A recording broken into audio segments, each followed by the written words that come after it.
সুপ্রভাত বন্ধুরা, আজ হলো 5 অক্টোবর 18 আশ্বিন শনিবার।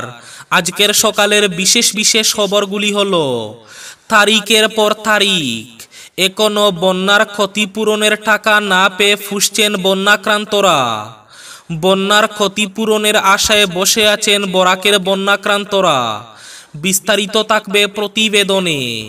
এবার পূজার আনন্দে খলনায়ক হতে পারে বৃষ্টি। গৌহাটির 450-এরও বেশি পুজোর সারে সর্বনাশ করতে পারে দ্বারা বৃষ্টি। আবহাওয়ার পূর্বাভাসে মুখ গুমরা কমিটিগুলোর। হিন্দু মুসলিমের মধ্যে জমি ক্রয় বিক্রয়ে আপত্তি নেই, উচ্চ আদালতকে আশ্বস্ত করলেন করিমগঞ্জের জেলা আয়ুক্ত। করিমগঞ্জ, হাইলাকান্দি এবং লালা পুরসভায় কর্মচারীদের সর্বাত্মক কর্মবিরতি। বিভিন্ন দাবিতে দুদিনের ধর্মঘটে পুরকর্মীরা। বরাকের 3 জেলায় প্রোডাকশন সেন্টার বন্ধ। জমি বেদখল হলেও নির্বিকার খাদি ও গ্রামোদ্যোগ বিভাগ। এবার দলাইয়ে এটিএম কার্ড পরিবর্তন করে টাকা হাতিয়ে নিল প্রতারক চক্র। নিয়োগ প্রক্রিয়ায় ব্যাপক অনিয়ম। চাকরি বাতিল 14 ম্যালেরিয়া অফিসারের। নতুন করে নিযুক্তি প্রক্রিয়ার নির্দেশ হাইকোর্টের।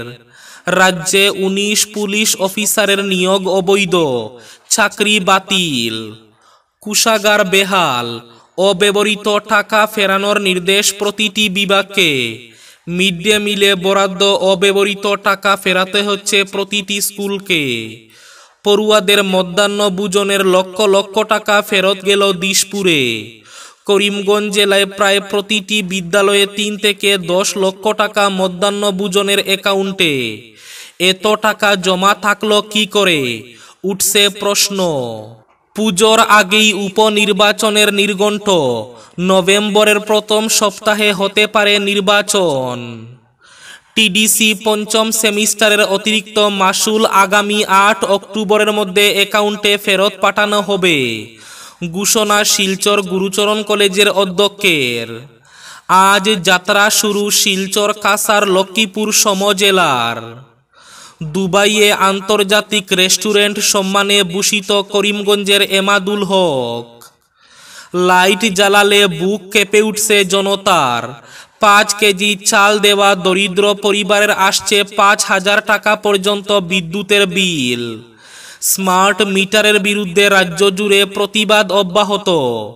এবং থাকবে আজকের বরাক উপত্যকার 3 জেলার আবহাওয়ার খবর। তাহলে বিস্তারিত খবরে যাওয়ার আগে অবশ্যই ভিডিওটিতে একটি লাইক করে চ্যানেলটি সাবস্ক্রাইব করে পাশের বেল আইকনটি বাজিয়ে রাখবেন এবং ফেসবুক পেজটি ফলো করে ভিডিওটি অবশ্যই শেয়ার করবেন যাতে সঠিক তথ্যগুলো সবার কাছে পৌঁছাতে পারে। এবার শুনুন আজকের খবরগুলির বিস্তারিত। প্রথম খবর, বন্যার ক্ষতিপূরণের টাকা না পেয়ে ফুঁসছেন বন্যাক্রান্তরা। রাজ্যের বন্যাক্রান্ত মানুষদের সঙ্গে চূড়ান্ত প্রতারণা। বারবার প্রতিশ্রুতি দিয়েও বানবাসীদের ক্ষতিপূরণ প্রদান করেনি সরকার। এ নিয়ে রাজ্যের বিজেপি সরকারের বিরুদ্ধে ফুঁসছেন বন্যাক্রান্তরা। উল্লেখ্য, গত জুন ও জুলাই মাসে কয়েক দফার বন্যায় 25 থেকে 30 লক্ষ মানুষ ক্ষতিগ্রস্ত হয়েছেন। শতাধিক মানুষের প্রাণহানি ঘটে। কয়েক হাজার হেক্টর জমির ফসল বিনষ্ট হয়েছে। ধান ও মৎস্য চাষিরা মারাত্মক ক্ষতির সম্মুখীন হয়েছেন। অসংখ্য বাড়ি ক্ষতিগ্রস্ত হয়েছে। কয়েক হাজার মানুষ মাসাধিক কাল শিবিরে আশ্রিত ছিলেন।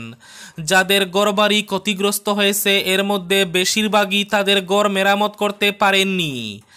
আগস্ট মাসের প্রথম সপ্তাহে বিভিন্ন জেলার জেলা শাসকদের সঙ্গে গৌহাটিতে বৈঠক করেন মুখ্যমন্ত্রী ডক্টর হিমন্ত বিশ্ব শর্মা।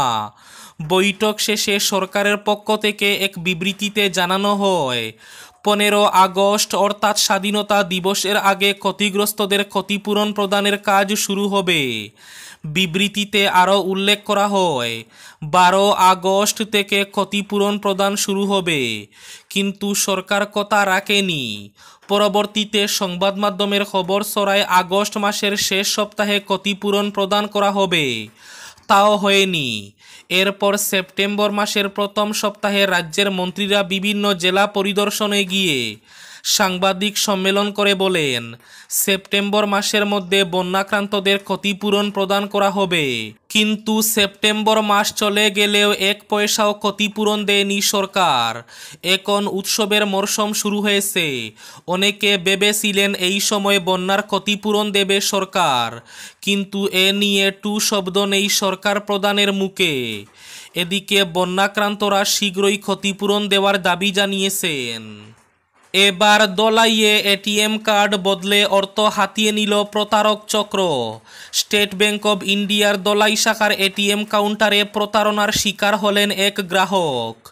শুক্রবার সকাল 11টা নাগাদ দলাই বাজার এটিএম কাউন্টারে লাল বিহারী কৈরি নামের এক গ্রাহক টাকা তুলতে গেলে তার এটিএম কার্ডটি আটকে যায়, আর এরই মধ্যে এক প্রতারক চক্রের ফাঁদে পড়ে যান তিনি। প্রতারক চক্রটি এটিএম কার্ড বদল করে চলে যায়। পরে সেখান থেকে প্রায় 4 কিলোমিটার দূরে পানিবড়া বাজার এটিএম কাউন্টার থেকে 26,000 টাকা হাতিয়ে নিয়ে উধাও হয়ে যায় চক্রটি। মুহূর্তের মধ্যে ব্যাংকের খাতা খালি হয়ে যাওয়ায় মাথায় হাত পড়ে ওই গ্রাহকের। এ মর্মে দলাই থানায় একটি মামলা দায়ের করেন গ্রাহক লাল বিহারী কৈরি। হিন্দু মুসলিমের মধ্যে জমি ক্রয় বিক্রয়ে আপত্তি নেই, উচ্চ আদালতকে আশ্বস্ত করলেন করিমগঞ্জের জেলা আয়ুক্ত। গৌহাটি উচ্চ আদালতের নির্দেশের ভিডিও কনফারেন্সে যোগ দিলেন করিমগঞ্জের জেলা আয়ুক্ত প্রদীপ কুমার দ্বিবেদী। গৌহাটি উচ্চ আদালতের ম্যাজিস্ট্রেটকে আশ্বস্ত করে জেলা আয়ুক্ত বলেন, হিন্দু মুসলিমের মধ্যে জমি ক্রয় বিক্রয়ে তার কোনো আপত্তি নেই। 21 সেপ্টেম্বর করিমগঞ্জের জেলা আয়ুক্তের দায়িত্বভার গ্রহণ করে দুদিন জেলা সদরে ছিলেন না তিনি। গৌহাটি উচ্চ আদালতের মামলা সম্পর্কে অবহিত হওয়ার সঙ্গে সঙ্গে ব্যবস্থা গ্রহণ করতে সংশ্লিষ্ট আধিকারিকদের নির্দেশ দিয়েছেন। হিন্দু মুসলিমের মধ্যে জমি ক্রয় বিক্রয়ে কোনো আপত্তি নেই। গৌহাটির 450-এর বেশি পুজোর সারে সর্বনাশ করতে পারে দ্বারা বৃষ্টি। আবহাওয়ার পূর্বাভাসে মুখ গুমরা কমিটিগুলোর। পুজোর আনন্দে খলনায়ক হতে পারে বৃষ্টি। দুর্গাপূজার আর মাত্র বাকি 4 দিন, কিন্তু গত 2 দিন ধরে রাজ্যের বিভিন্ন প্রান্তে লাগাতার বৃষ্টিতে উৎসব মুখর মানুষের কপালে চিন্তার বাজ ফেলেছে। তবে কি এবার দুর্গাপূজার আনন্দ ম্লান করবে আবহাওয়া? হতেও পারে, আবহাওয়ার পূর্বাভাস এই ইঙ্গিত দিচ্ছে। বিশেষ করে গৌহাটি মহানগরীতে এবার বৃষ্টি পূজার আনন্দ ম্লান করতে পারে। বিদ্যুতের স্মার্ট মিটারের বিরুদ্ধে রাজ্য জুড়ে প্রতিবাদ অব্যাহত। লাইট জ্বালালে বুক কেঁপে উঠছে। 5 কেজি চাল দেওয়া দরিদ্র পরিবারের আসছে 5,000 টাকা পর্যন্ত বিদ্যুতের বিল। কিভাবে দেবেন? প্রশ্ন জনতার। স্মার্ট মিটারের বিরুদ্ধে রাজ্যে ব্যাপক প্রতিবাদ অব্যাহত। স্মার্ট মিটার লাগানোর পর 10 থেকে 20 গুণ বৃদ্ধি পেয়েছে বিদ্যুতের বিল। অভিযোগ জনতার। অবিলম্বে বিদ্যুতের স্মার্ট মিটার বাতিলের দাবি জানিয়েছেন জনতা। দুর্গাপূজার আগে রাজ্যে উপনির্বাচনের দিনক্ষণ ঘোষণা করতে পারে কমিশন। সব কিছু ঠিকঠাক থাকলে 9 অক্টোবরই ঘোষণা হতে পারে উপনির্বাচনের দিনক্ষণ। নভেম্বরের প্রথম সপ্তাহে হতে পারে নির্বাচন। কোষাগার বেহাল, অব্যবহৃত টাকা ফেরানোর নির্দেশ প্রতিটি বিভাগকে। মিড ডে মিলে বরাদ্দ অব্যবহৃত টাকাও ফেরাতে হচ্ছে প্রতিটি স্কুলকে। কোষাগারের অবস্থা বাস্তবেই কি শোচনীয়? না হলে প্রতিটি প্রশাসনিক বিভাগকে অব্যবহৃত টাকা কোষাগারে ফিরিয়ে দেওয়ার নির্দেশ কেন জারি করেছে অর্থ দফতর? এমন প্রশ্ন। সরকার যখন বিভিন্ন প্রকল্পের লক্ষ লক্ষ সুবিধাভোগী তৈরিতে মন দিয়েছে, তখন কোষাগারে যে টান পড়েছে সেটা বোঝা গেছে অর্থ দফতরের জারি করা নির্দেশনায়। কাজের বিনিময়ে ঠিকাদারদের প্রাপ্য অবধি সরকার মেটাতে পারেনি। এর জন্য দিন 2 আগে আদালতের ভর্ৎসনার মুখে পড়তে হয়েছে সরকারকে। সুবিধাভোগীর পরিসর বৃদ্ধি না করে ঠিকাদারদের প্রাপ্য মিটিয়ে দেওয়ার নির্দেশও দিয়েছে আদালত। তার উপর প্রায় প্রতি মাসে ঋণ নিতে হচ্ছে মুখ্যমন্ত্রীকে। ফলে কোষাগারের হাল যে মোটেই ভালো নয় তার ইঙ্গিত পরিষ্কার। এদিকে পড়ুয়াদের মধ্যাহ্নভোজনের লক্ষ লক্ষ টাকা ফেরত গেল দিশপুরে। টাকা উদ্ধৃত টাকা নিয়ে প্রশ্ন। মধ্যাহ্নভোজনের অব্যবহৃত টাকা সুদ সমেত ফেরত গেল দিশপুর। 2024 সালের মার্চ মাস পর্যন্ত যে টাকা ব্যবহার হয়নি সেগুলো ফেরত পাঠাতে নির্দেশ দেওয়া হয়েছিল। ট্রেজারি চালানের মাধ্যমে প্রধান শিক্ষকদের টাকা ফেরত পাঠাতে বলেছিলেন করিমগঞ্জের শিক্ষা বিভাগের অতিরিক্ত আয়ুক্ত মিনার্বা দেবী। 3 অক্টোবরের মধ্যে টাকা সুদ সমেত ফেরত দিতে বলা হয়েছিল।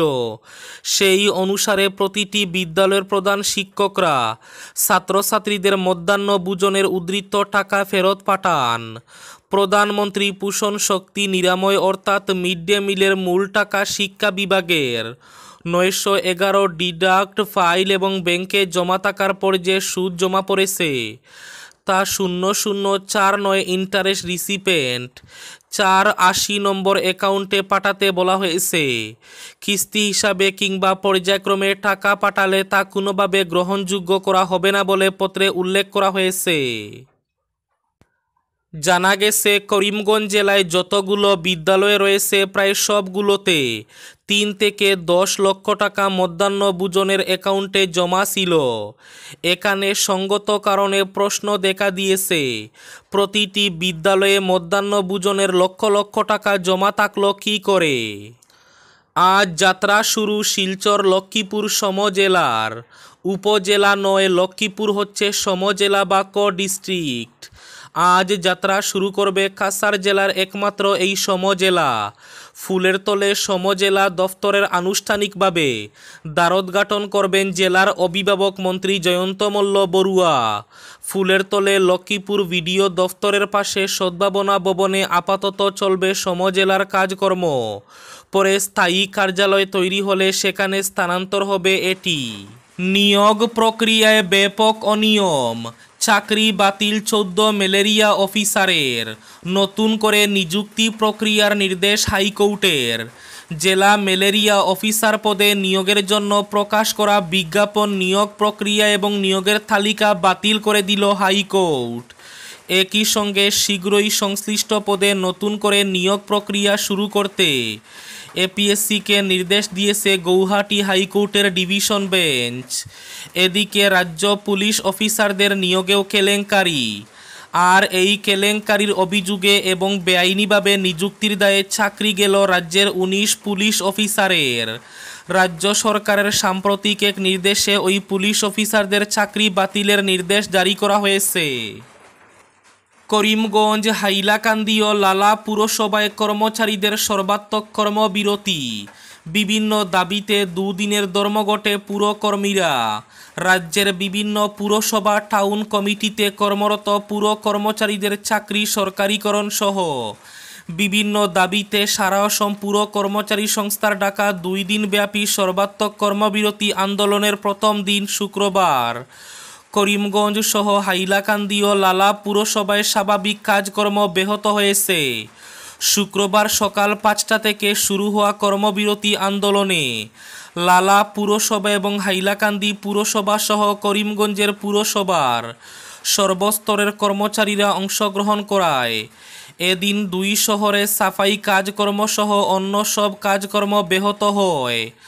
আজ অর্থাৎ শনিবারও একইভাবে কর্মবিরতি আন্দোলন চলবে বলে পুরসভার কর্মচারী ইউনিয়নের পক্ষ থেকে জানানো হয়েছে।